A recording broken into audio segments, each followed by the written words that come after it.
The suspected gang members are behind bars, arrested in pre-dawn raids this morning. The lengthy investigation into drugs and weapons targeted a gang in South Los Angeles. Eyewitness News reporter Shiba Ravinthan is live at police headquarters in downtown L.A. with details on the sweep. Shiba? What did you guys do for fun in like the mid-'80s? Like, what was... The mid-'80s, like I said, we went to a lot of functions. Uncle Jam's Army DJ for that. Parties everywhere. We used to catch the bus out to Hollywood, to the beach. We did a whole lot. You know, in '87, I actually got signed with Murphy Lynch. I was DJing for Vernon Lynch, Eddie and Charlie Murphy's little brother, Charlie Murphy, rest in peace.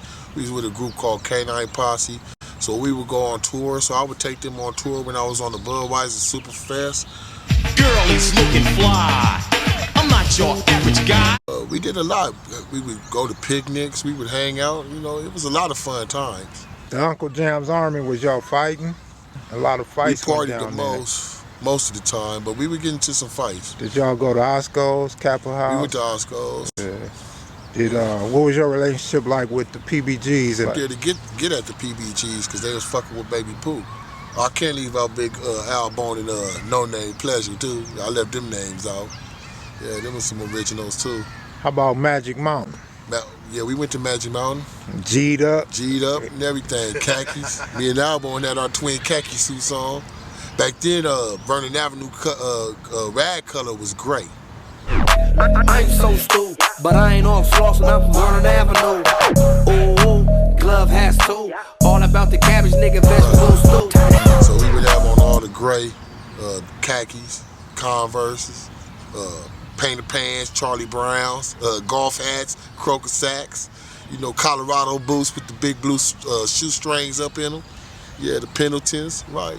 Any gang rumbles up there?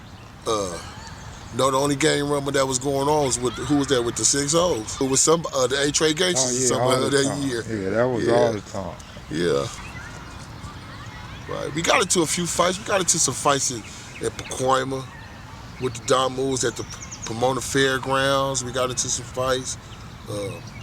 We jumped in when the show lines rushed Horse, Deathlock, and Eddie Boy and Lil Looney, because Lil Looney was my road dog back then. Lil Looney from where? Lil Looney from 6-0, rest in peace. What about other West LA gangs like Marvin and Mansfields? Well, I knew the brothers that started Mansfield Ghosts and them.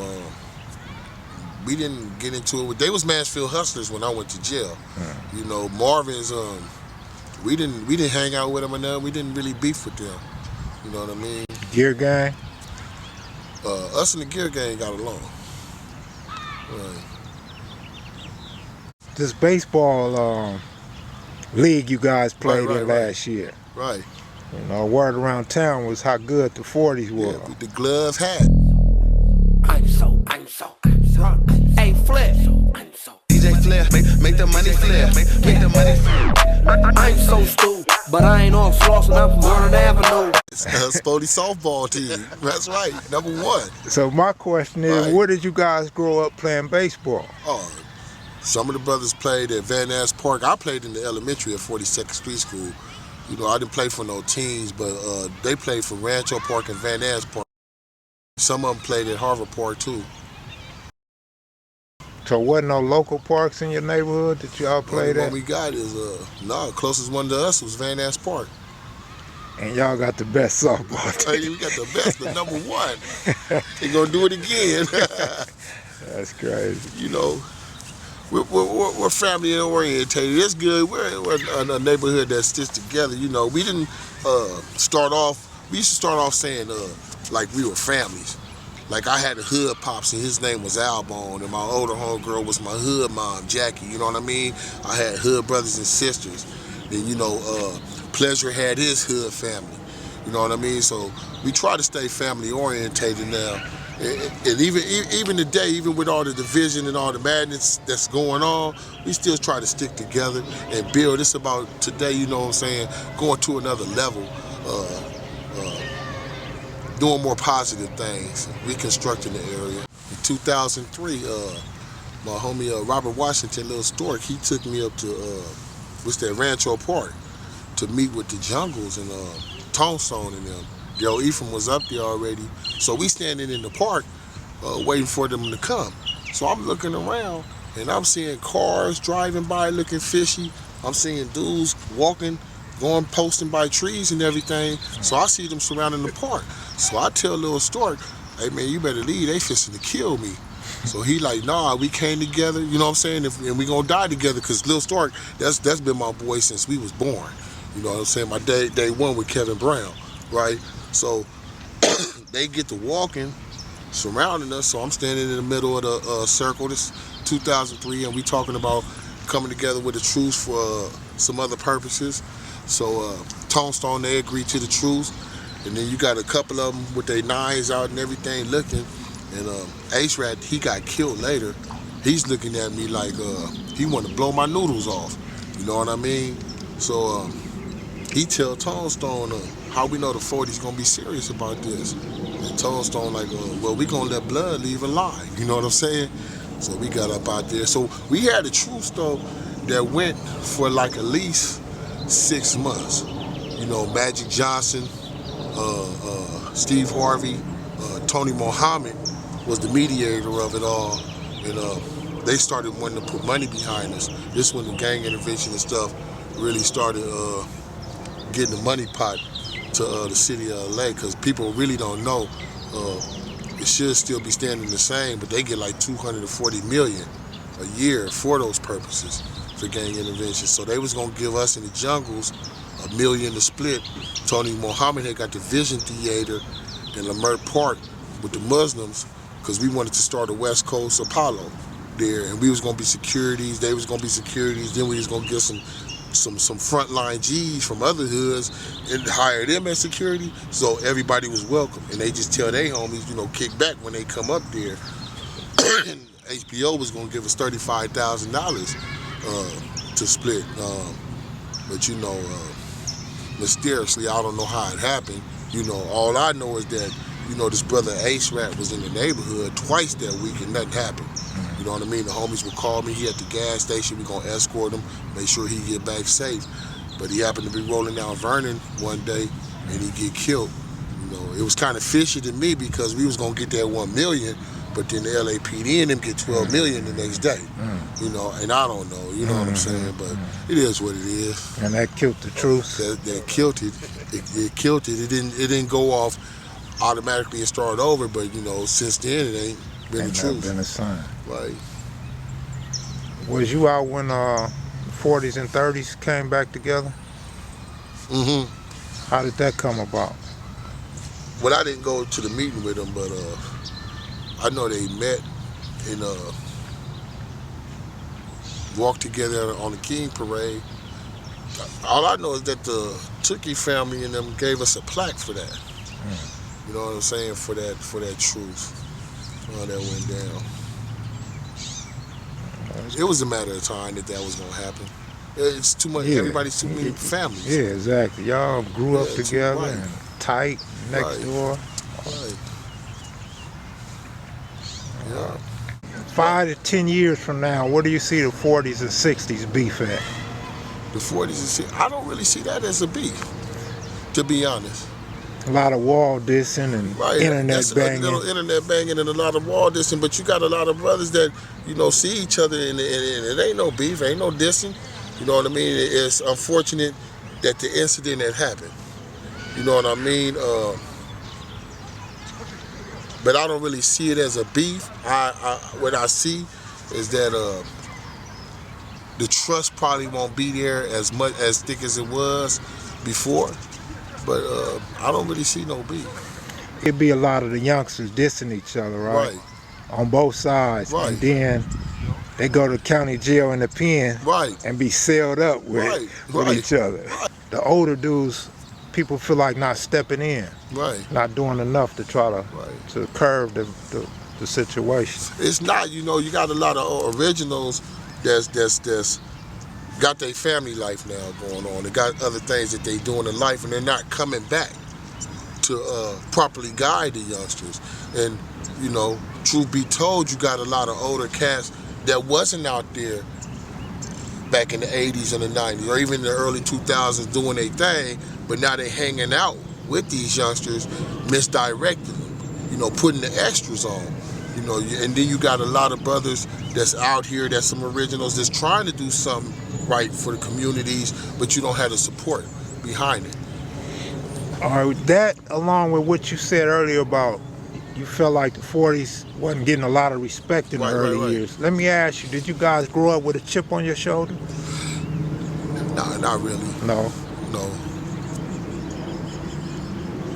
Just took it like that's how it is, you know what I mean? It wasn't no thing. I mean, a lot of the older brothers, even though they didn't bang around the neighborhood, they did guide us right, you know, and it's just how it was. So when you say the older guys guided you guys right, right, you really the older guys from the neighborhood. Right, as far as the banging aspect, right. So but I consider the brothers, see, you know, in the hood, it's a little different now, but if you grew up and you was in that community, you was a part of the hood. You know, we still recognize you as being from the hood, even if you wasn't with the Crip activities, you still a 40. You know, you a part of this community. You know, everybody has a position and a role to play. Everybody's important to the community. As far as that's how I looked at it. That's how we grew up. You know, everybody wasn't the shooter. Everybody wasn't the killer. Everybody wasn't the fighter. Everybody wasn't the dope dealer. So you had people that did other things. Brothers that you would encourage to go to school and be something. You know, or sisters.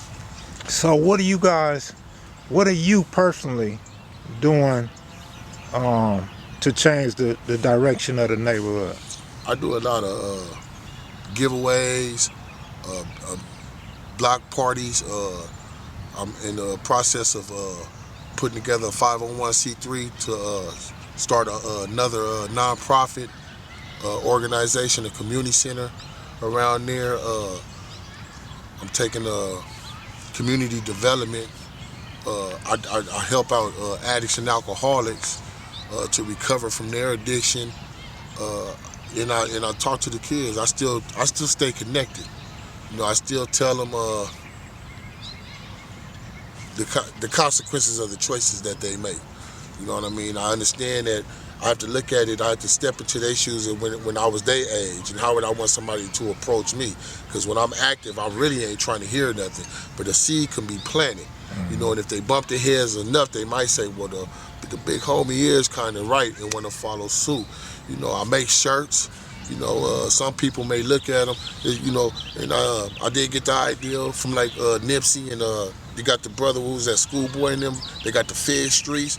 So I came up with my own little community design type shirt for community, you know, and I got a lot of people in the community other than the hood members supporting it. What about the Lamert Park shirts? That you guys too? Well, the Lamert Park shirts are ours, and I haven't grabbed that idea to sell them because my homie Tiny Shaky, rest in peace, has started those shirts off, and you know, the funding and the proceeds are for his child, and I would just help them sell the shirt to get to the family. Oh, that's good shit. Right. I seen one of my Damu partners wearing a Lamert Park shirt. Right. I'm like, man, you know what you wearing? Right. He said, well, I got this from Tiny Shaky. Right. So, yeah, all that makes sense. Right. At one point, you was working with Crenshaw High, right? Right. Or in the area, was that for the city or just something? We had a nonprofit that we had started, and it was called Teamworks, and they would hire us to. They wanted us to do a safe passage up there. I think Development Option does now, but we had started doing it at Audubon, Dublin, and the surrounding schools had wanted us to start doing a safe passage, which is called a safe passage up there. And the Urban League would hire us at events, you know, just to call security or whatever you would call us. And so that's what I was doing. But I wanted to get more into getting an office up in there or something, you know, for the kids that they call delinquent. and they can send them, because they don't have that there at Crenshaw High no more. You know what I mean? They can have mentorship going on inside the schools if they allow us to be up in there. And then we could bring individuals, that was on the path that changed their life, you know, to share with the youngsters what's going on. You know what I'm saying? We need to really look up the definition. The gang is 2 or more people. It don't say that it has to be the negative or positive. It's just 2 or more in the group. You know what I mean? But if we start, like I say, re-educating ourselves and using communityism or tribalism within us, then we'll get along more with, especially with other communities. Because it's okay, that's where you from. Represent where you from then. But there's other ways you can represent where you from. You know what I mean? You could do something positive and still be from that community. Like you got some brothers, I won't mention names, you got some brothers in the NFL, you got some brothers in the music industry and all that, and they still represent where they're from. But they're doing something different. You know what I mean? And that shows that you could be a part of, because everybody want to be a part of something. That's just humankind. Mm-hmm. We just want to be a part of. You know what I mean? They can't fuck with us, let alone see us. They blinded. 5 fingers will love you.